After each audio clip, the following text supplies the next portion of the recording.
The fourth type of equation that we're going to be dealing with are quadratics. And when we deal with quadratics, we're going to do one of two things. We can either use U substitution and solve with Mach factoring, or we can use the quadratic formula.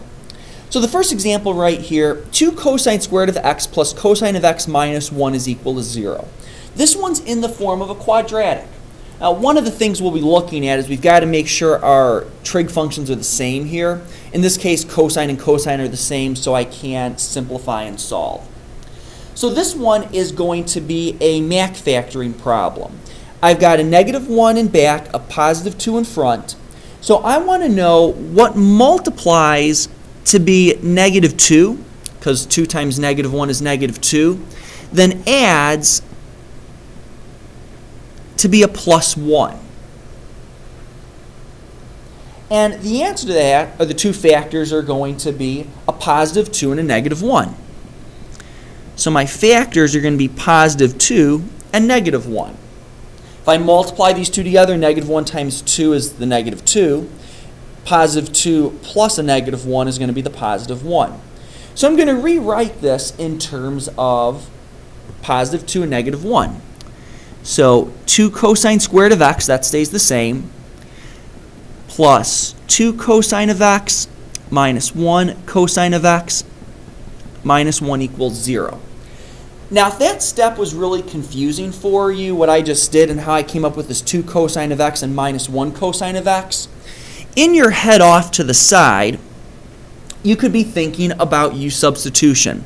If this was 2u squared plus u minus 1 equals 0, if I say let u equal the cosine of x, then I can see right here that I can do my U substitution, which would be 2u plus 2u minus u minus 1 is equal to 0. And then I can do my factor by grouping the rest of the way. Here I just left the cosines plugged in there, but you can do U substitution if you want. So now here, I'm going to divide into my two groups and do my U substitution. From the first one, I can factor out a 2 cosine of x. So I'm left with cosine of x plus 1. That means my back quantity here, I need to have cosine of x plus 1 as well, which means I need to factor out a -1. So then my two factors are everything that is outside the parentheses and everything inside parentheses. So 2 cosine of x minus 1. Cosine of x plus 1 is equal to 0. And now that we've got our two factors, we'll set each quantity equal to 0. 2 cosine x minus 1 equals 0. Cosine x plus 1 is equal to 0. And then solve for x. So in this first one here, we'll add 1 to both sides and divide by 2. Cosine of x is equal to 1/2. Here we'll subtract 1 from both sides, so cosine of x is equal to -1. And now we're to the same part that we were earlier, where we'll take the cosine inverse to both sides. So x is equal to the cosine inverse of 1/2. 1/2 is on the unit circle. And the two values that give us a cosine inverse of 1/2 is going to be pi over 3, which is our first quadrant answer, and then 5 pi over 3, which is our fourth quadrant answer. We don't need our plus 2 pi n because my original problem said from the interval 0 to 2 pi. Second one right here, we'll take the cosine inverse of the cosine of x. So I want to know what is the cosine inverse of -1, and there's only one value for that, which is pi. So my three solutions for this quadratic are pi over 3, 5 pi over 3, and pi. Now the second one here, solve the following trig equation on the interval 0 to 360. That just says I'm in degrees. And everything's here in terms of signs, so let's try and solve this out. 2 times -1 is going to give me a -2. What are the factors of -2 that add up to -2? Well, there are no factors that add up to -2. So we've got to use quadratic formula in this case. And with quadratic formula, we're still going to use the same thought process, that our constants are going to be a, b, and c. The only thing that's different is now the quadratic formula is going to be the sine of x. Sine of x is equal to the opposite of b plus or minus the square root of b squared minus 4ac all over 2 times a. So now the whole thing is going to be sine of x. So when I get down to my final answer, I'm going to take sine inverse to both sides. So let's plug in. Negative b, and we know b is a negative 2, so that's going to be a positive 2, plus or minus the square root of b squared, which is going to be 4, minus 4 times a, which is 2, and then c, which is negative 1, all over 2 times 2. So the sine of x is going to be, on the inside here, we've got 8. 4 times 2 is 8, times 1 is a negative 8. So on the inside here, we'll have 2 plus or minus the square root of 12 over 4, which the square root of 12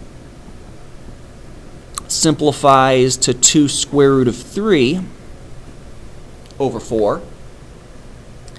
And now I've got a factor of 2 in front of each of those pieces.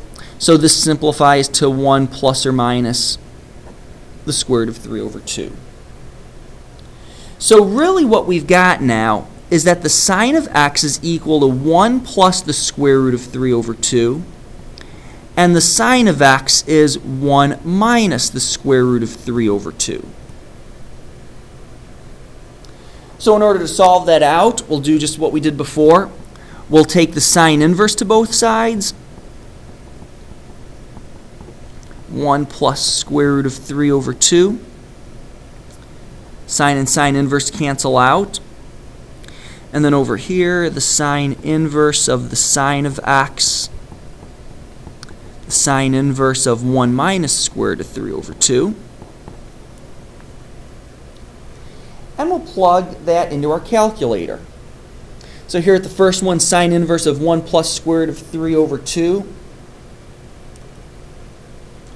So we'll pull out our calculator. We'll make sure that we are in degree mode. And I want the sine inverse of 1 plus square root of 3 divided by 2. So 1 plus square root of 3 in the numerator. And we'll divide that by 2. And we get a domain error. And that should work like that. If we were to plug in 1 plus square root of 3 and divide by 2, we can see that decimal equivalent is 1.366. So really what I'm asking for here is x is equal to the sine inverse of 1.366, and you can't have a sine inverse that's larger than 1. So here we're going to have no solution. That one works without a solution. The second piece right here, we'll do the sine inverse once again. So let's work this one out. 1 minus the square root of 3, and we'll divide by 2. And you can see that's going to be a negative 0.366. So this one we will get a solution for. So sine inverse of my answer, which is this negative 0.366, I can see is negative 21.4707. Now I asked for my interval from 0 to 360. So I've got to find a coterminal angle so that this falls between 0 and 360. So I'm just going to add 360 to this answer. And I can see that x is going to be 338 degrees. And we'll put in the 0.592 as well, rounding to 3 decimal places. Now, I've got to be careful because I'm not quite done yet. I might say, okay, looks like I'm done there, but we know that the sine inverse can be positive in 2 quadrants. Here we've got the sine as being 338. And if I were to draw out my reference triangle, we know that right in here was this negative 21.4707. 4707. So I got that positive angle in the fourth quadrant. But sine is also positive in the third quadrant. So I've got to make sure that I get my third quadrant angle as well. So everything gets measured from 0. If I head around here, I've got 180 plus 21.4707. So my second answer is going to be 201.471 degrees. Got to make sure that you get all solutions when you work with these equations. So you want to double check your answers. This is the one that the calculator does not give you, but it's just as legitimate as this one because sine is positive in both the fourth and the third quadrant.